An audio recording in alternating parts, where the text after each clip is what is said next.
At first I thought, how on earth did he do that? And then I noticed one small thing and thought, yeah, that's how. Hey guys, today I want to take a very close and analytical look at Artur Beterbiev and how he generates his freakish power without any real visible effort. I'm going to look at three specific fights: Jeff Page, Isidro Randoni, and Gabriel Campillo, and go over a few of his big punches. Now, you've probably heard stuff before, like punches are born, not made, or that you can't teach punching power. Well, that's only because people can't explain how to generate it. I'm going to show you exactly how Artur does it and remove that mystery. I'm also going to show you a way you can learn how to do it yourself at the end of the video. Now, before we go into the individual punches that I want to talk about, I want to talk about Artur Beterbiev's genetics. Now, he's kind of a freak when it comes to that, especially when it comes to the integrity of his shoulder joints. Now, the shoulder joint is a ball and socket. However, it's a shallow ball and socket. And some people have looser joints and some people have tighter joints. Usually people with tighter joints, you'll see good definition in the muscles that surround the shoulder. And usually they are naturally strong in the upper body. Looking at Artur, you can tell that he has good shoulder integrity. The joint is a tight joint. There's not a lot of slop in it. And you can tell that not only, he looks lean here, right? But you can see that these muscles are very well defined. His serratus anterior is very well defined. Looking at his shoulder, you can see the pec muscle where it connects to the arm, very well defined. You can even see the lower fibers of the pec that connect to the abs are very visible, right? And then looking from the back, you can see that his lats are well defined.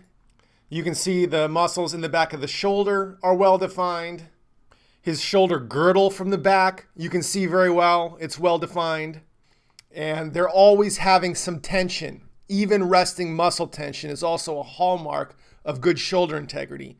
And you won't see a lot of slop, like a lot of relaxed or loose muscles when he's moving around. There always appears to be some tension there. His muscles are very well balanced. Now, going over the anatomy from the front that I'm going to be discussing in his punch commentary videos, I want to go over a few different things specifically. We're going to look at the spiral line, which is in yellow, internal obliques, and in orange, external obliques.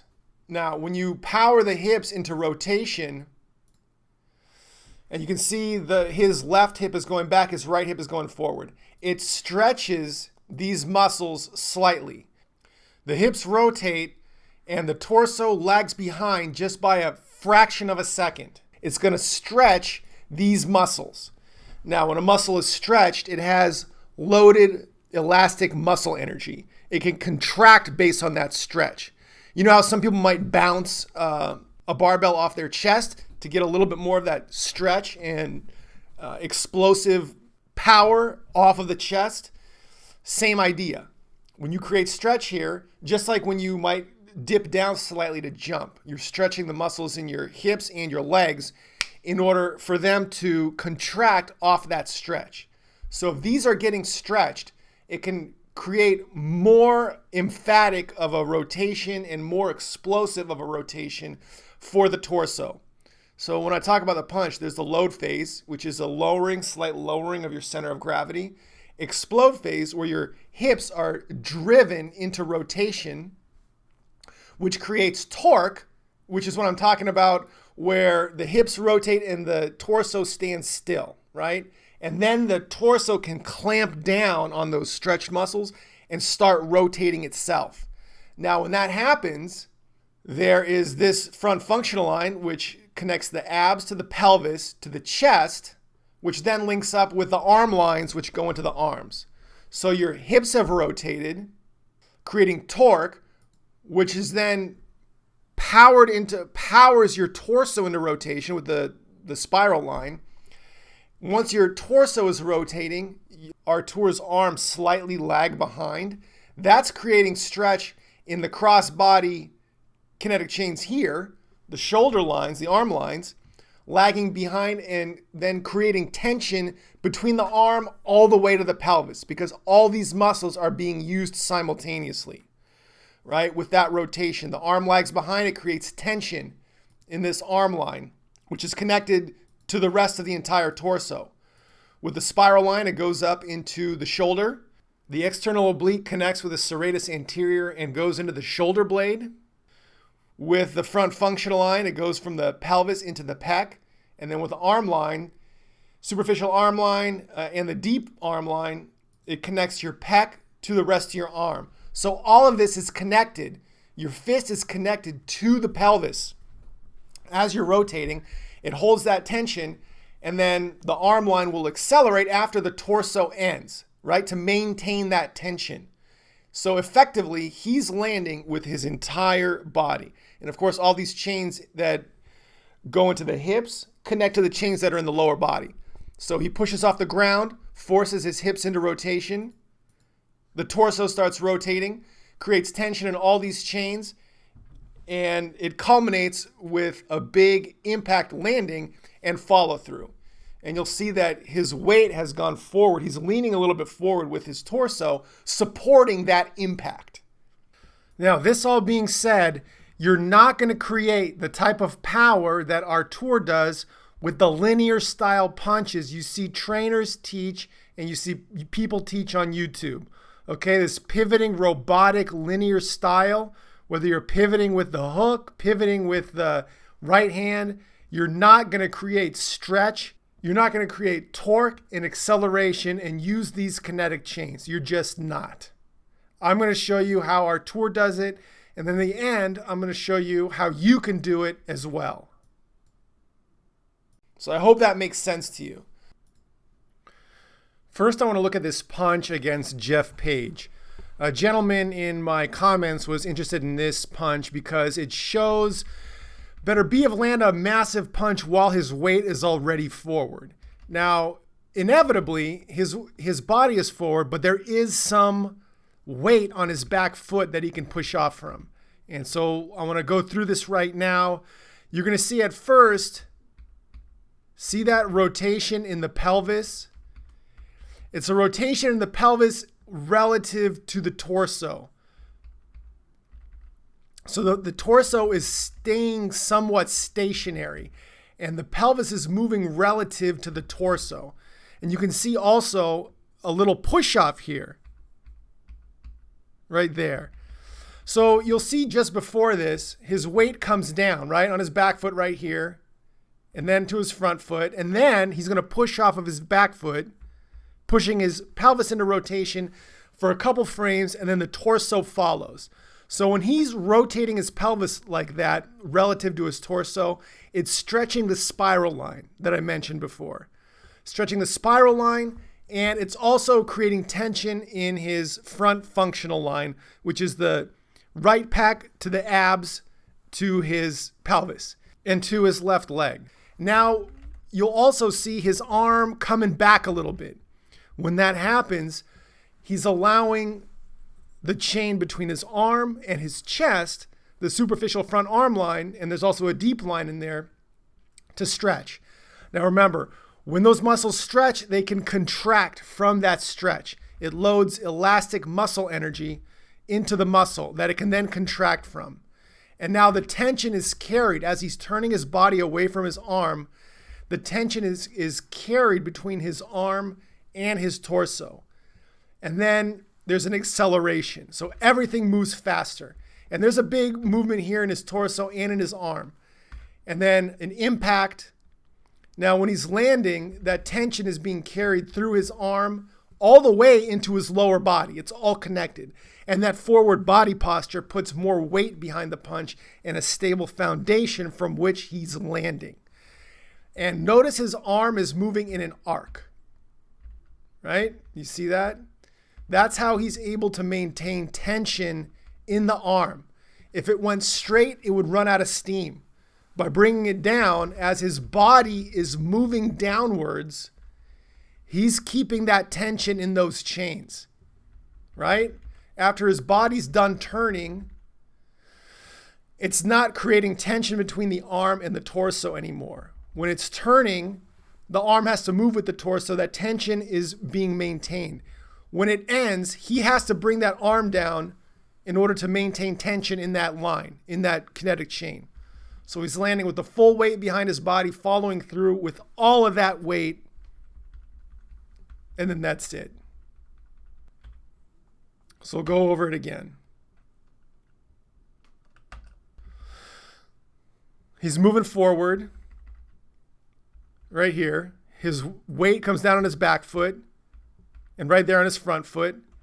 And his hip pushes off from that lower position, pushes the hip into rotation. Utilizing those crossbody chains, he starts pushing forward. His arm lags behind somewhat. As his torso moves forward, that arm moves with it, maintaining the tension. It accelerates as the body stops moving, the torso stops moving. The arm accelerates to maintain the tension in the crossbody chains between the arm and the torso. It moves in an arc to maintain that tension through his target. And he's moving all that weight through his target from the arm all the way to the torso and effectively to his lower body. A lot of weight behind that punch. Next, I want to go over this clip from a fight between Beterbiev and Isidro Prieto. So let's start here. And you'll see that Artur will move to his right, get stuck, and then try to move out. And they have a brief exchange, one punch, and Isidro's knocked down. Now let's go over this a little bit slower. Let's slow it down. Okay. All right, let's back it up and go frame by frame. All right, so you'll see here, Artur tries to get out from that corner, and you'll see Isidro right here lift up his legs as if he wants to lower his center of gravity right there. And now when Artur sees this or senses it, immediately he's getting ready. And you'll see him drop his center of gravity as well. His feet were already on the ground. He drops them just a little bit before Isidro gets set. And you'll see he is already starting to move his torso. You can't really see his hips create torque because it's not a great angle. But his back is to the ropes. Quick drop of his center of gravity. And immediately he gets his torso into rotation and his arm comes out. Now you see his torso start to move. Now what that's doing is creating a stretch between his arm and his torso. He moves his torso and his arm is already out. It creates a stretch that he's able to use. He's able to contract on that stretch to bring his arm with his upper body. So he's created tension in there. His upper body has finished its motion, and then you can see how that punch arcs a bit. At this point, his body's no longer moving away from the arm. So he has to accelerate the speed of his arm with those chains to maintain tension in those chains, right? And we're talking about the superficial front arm line, also the deep arm line, which is there for some support as well. And see his torso moving. He's still using those cross-body chains, like the spiral line that we went over, and the front functional line, which connects with the superficial front arm line and goes from the chest into the lower body. Now he lands here almost before his arm has to accelerate. He lands almost at the very end of the torso movement. It's very, very close, which means he really lands with even more of a solid foundation. And he just gets off before Isidro can. You can see they're both moving to the right. And he's able to generate so much power here off the ropes because of that forward torso movement. That's key in this position. He goes from his back against the ropes to moving his torso forward. That is creating the foundation and the weight behind the punch. Right? Probably just clips his jaw and accelerates the brain, creating a quick knockdown. Now in this clip, I'm going to show you an absolutely amazing knockdown of Gabriel Campillo. When I first saw it from this angle, I thought, what the hell? How'd he do that? And then I looked at another angle and saw exactly how.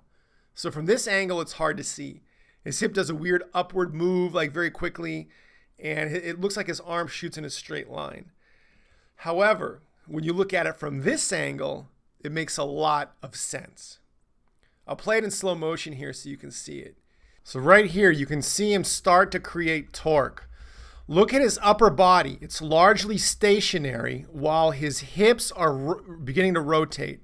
Right here, you see his arm lag back behind his torso to create a stretch, right, between the crossbody chains between the arm and the torso, the superficial front arm line, and the front functional line. And then right here, you see the tension builds and it starts to move with the torso. This is the acceleration phase where the torso and the arm start moving faster. And then as the torso moves, the arm is staying with it. But right about here, the torso is going to stop moving. And in order to maintain the tension between the arm and the torso, there's the impact. And there's a slight movement of the arm towards the torso to maintain that tension. When the torso is moving like this, rotating, that tension can stay between the arm and the torso, right? Otherwise, if there wasn't tension, the arm would continue to lag behind it. But it's moving with it now. And as the torso ends, that arm comes out right here. And then to maintain the tension, and it's a bit of a deflection, sure, but you'll see this in all great punchers. The trajectory follows an arc. And if you didn't bring that towards the center, it would exhaust itself. It would run out of steam. But that arc allows the tension to remain between the arm and the upper body. So let's watch it again. Right here, he's already got a low center of gravity, and you see the hips start to move right there, right? Just for a split second. Right there. And I'll slow it down for you. It's a little bit harder to see frame by frame. Right there. Begins moving. It stretches the crossbody chains, the spiral line primarily. The left hip connected to the internal obliques, the right hip connected to the external obliques.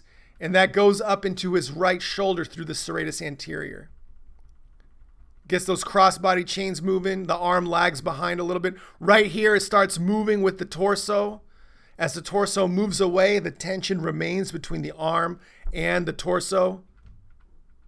So everything is connected. Impact. And then as the torso ends, that arm continues the trajectory to maintain that tension to provide a solid foundation at impact and follow through that uses his entire body. So hopefully this makes sense. Now, I have a program that will teach you to use your kinetic chains from the ground up. It starts with every phase of the punch with drills and exercises to get you using the kinetic chains in the proper sequence to create as much power as you can possibly create given what your body is like right now. I can't change your genetics and make you a freak like Artur Beterbiev, but I can help you maximize your own punching power so you can reach your maximum potential. What I went over today with the anatomy and everything is kind of complicated. However, I assure you my program is simple. If you're interested in learning more, check out my program called the Power Punching Blueprint at my website, howtopunchharder.com. That's it for now. I hope you enjoyed this breakdown. I hope it was interesting and not maybe too technical.